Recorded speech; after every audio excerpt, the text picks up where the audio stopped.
नमस्कार। प्रादेशिक समाचार के साथ मैं पूनम केरकेट्टा। पहले मुख्य समाचार। प्रधानमंत्री नरेंद्र मोदी ने संयुक्त राष्ट्र संघ के सम्मेलन को संबोधित किया। उन्होंने संघ के गठन में बदलाव की प्रक्रिया जल्द पूरी करने की मांग की। राज्य में कोरोना संक्रमितों की संख्या 78,000 के करीब पहुंची। अब तक 65,000 लोग उपचार के बाद स्वस्थ हुए।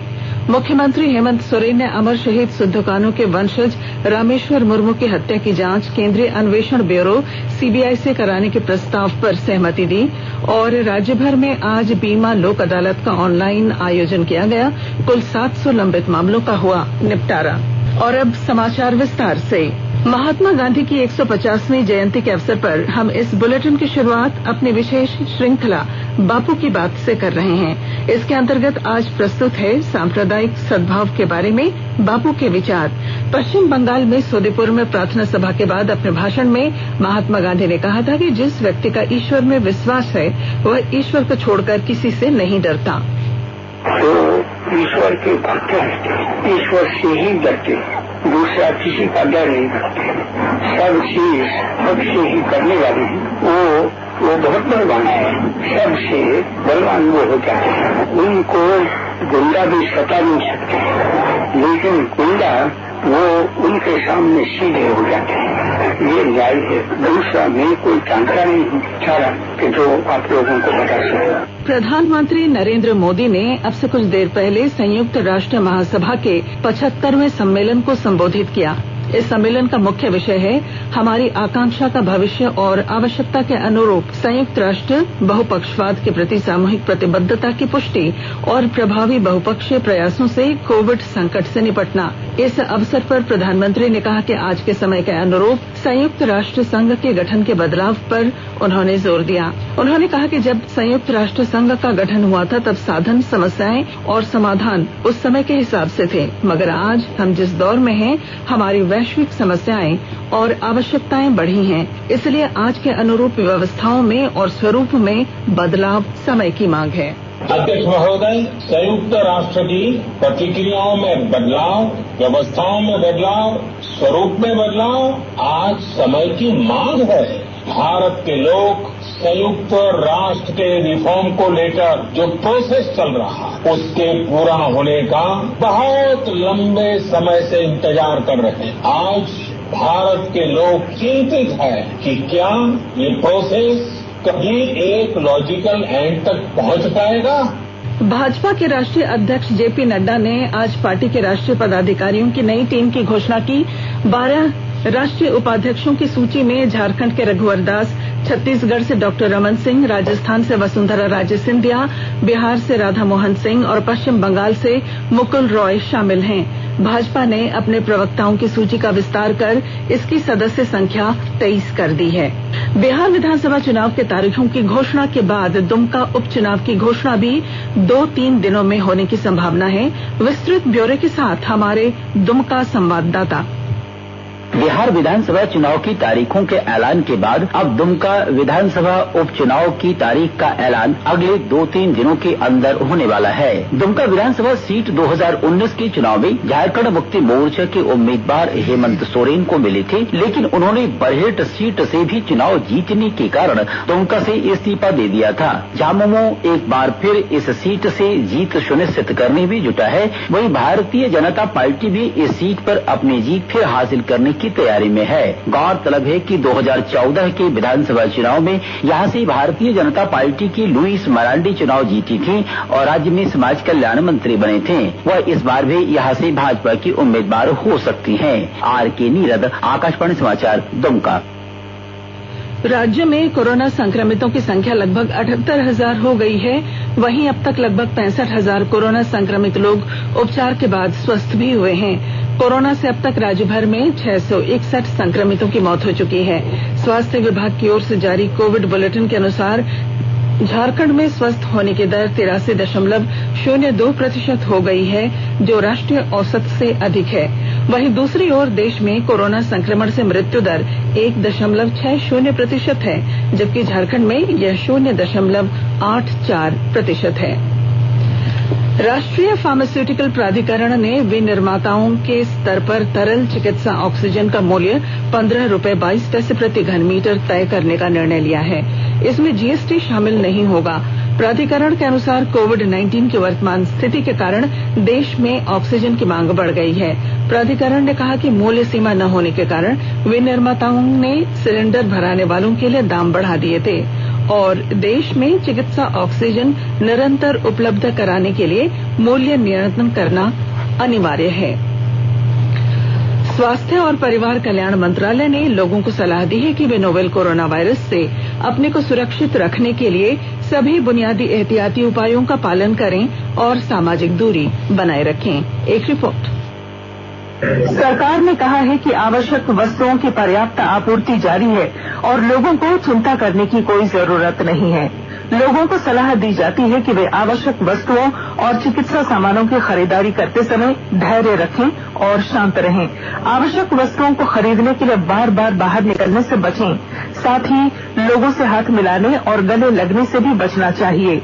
बाजार, मेडिकल स्टोर और अस्पतालों में लोग कम से कम 1 मीटर की दूरी बनाए रखें।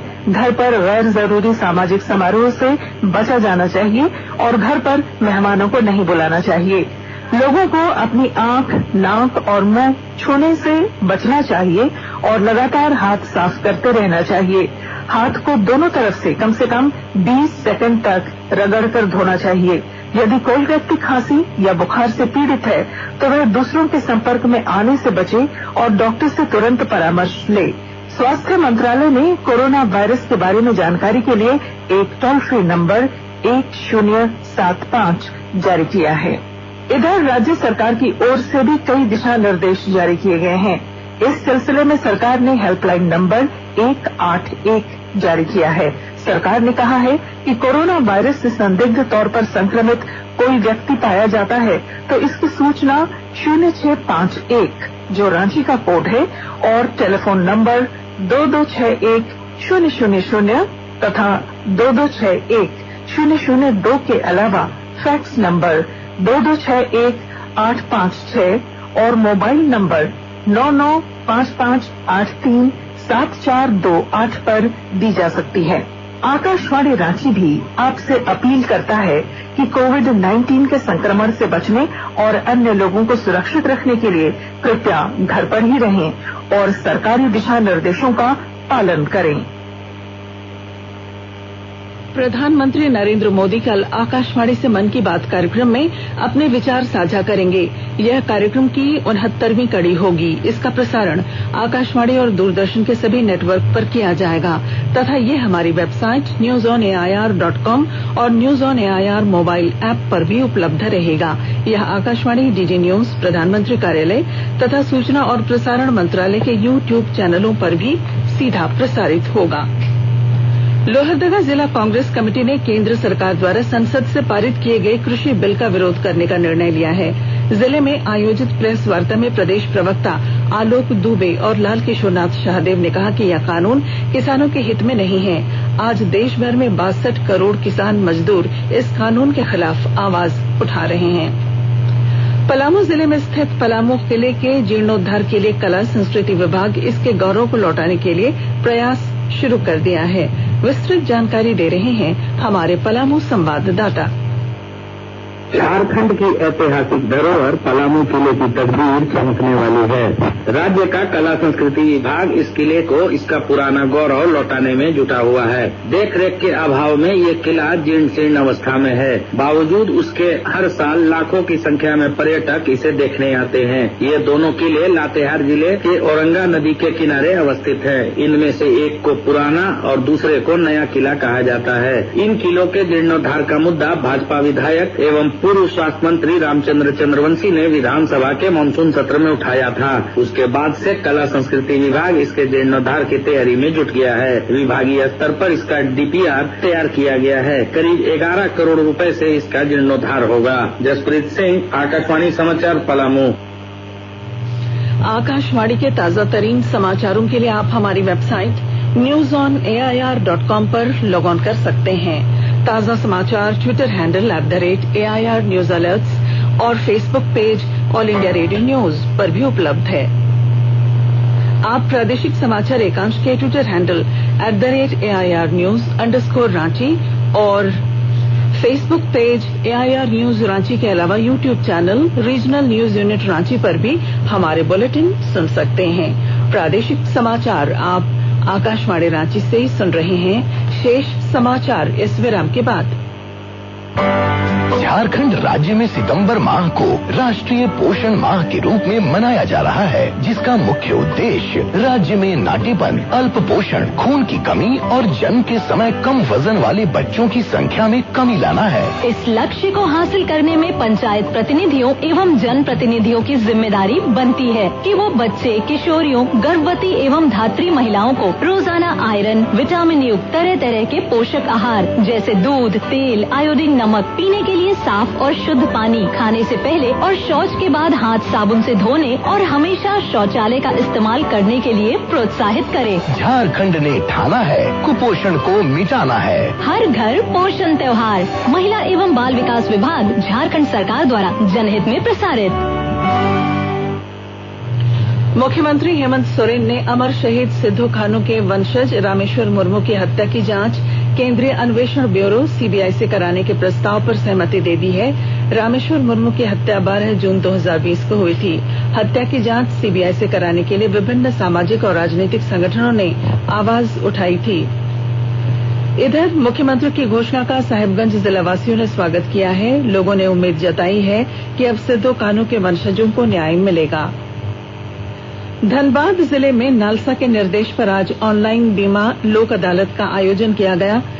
इसमें धनबाद जिला विधिक सेवा प्राधिकार के अध्यक्ष सह प्रधान जिला व सत्र न्यायाधीश बसंत कुमार गोस्वामी के नेतृत्व में 107 मामलों का निपटारा किया गया।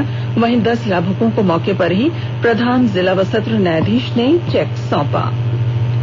रांची के सांसद संजय सेठ ने कल नई दिल्ली में केंद्रीय खाद्य प्रसंस्करण राज्य मंत्री रामेश्वर तेली से मुलाकात की। सांसद ने केंद्रीय मंत्री से रांची और आसपास खाद्य प्रसंस्करण के लिए छोटी छोटी यूनिट लगाने की मांग की। सांसद ने बताया कि रांची जिले में टमाटर, कटहल, मटर, महुआ, इमली, पपीता, अदरक, सहजन की व्यापक पैमाने पर खेती होती है और इन चीजों का प्रसंस्करण उद्योग लगने से यहां के लोगों को रोजगार मिल सकेगा। राज्य सरकार 1 अक्टूबर से 15 अक्टूबर तक स्वैच्छिक रक्तदान पखवाड़ा का आयोजन कर रही है। स्वास्थ्य सचिव डॉक्टर नितिन मदन कुलकर्णी ने राज्य के सभी जिलों के उपायुक्तों, सिविल सर्जनों को इस संबंध में दिशा निर्देश जारी किए हैं। धनबाद शहर के बैंक मोड़ में आज सुबह अपराधियों ने एक ज्वेलरी दुकान में दिन दहाड़े डकैती की। इस दौरान अपराधियों ने दुकान मालिक और कर्मचारी की पिटाई की। अपराधी दुकान से लगभग 20 लाख रुपए की जेवरात लेकर फरार हो गए हैं। आईपीएल क्रिकेट में अबुधाबी में आज कोलकाता नाइट राइडर्स का मुकाबला सनराइजर्स हैदराबाद से होगा। कल रात दुबई में दिल्ली कैपिटल्स ने चेन्नई सुपर किंग्स को 44 रनों से हराकर प्रतियोगिता में लगातार दूसरी जीत दर्ज की। और अब संक्षिप्त खबरें। रामगढ़ जिले में आज 51 कोरोना संक्रमितों की रिपोर्ट नेगेटिव आने के बाद उन्हें अस्पताल से छुट्टी दी गई। देवघर जिले से अपहरित 13 वर्षीय छात्रा को कल देर रात पुलिस ने बरामद कर लिया। मुख्यमंत्री हेमंत सोरेन ने पूर्व प्रधानमंत्री डॉक्टर मनमोहन सिंह को जन्मदिन की शुभकामनाएं दी हैं। खूंटी जिले के तमाड़ थाना में पुलिस और एसएसबी के जवानों ने जंगल से दुर्लभ प्रजाति का वज्र कीट बरामद किया है। साहिबगंज जिले में पिछले 4 दिनों से लगातार बारिश से जनजीवन बुरी तरह प्रभावित है। और अब हम आपको बापू के पसंदीदा भजन के साथ छोड़े जा रहे हैं, जिसे गाया है अर्जेंटीना के कलाकारों ने।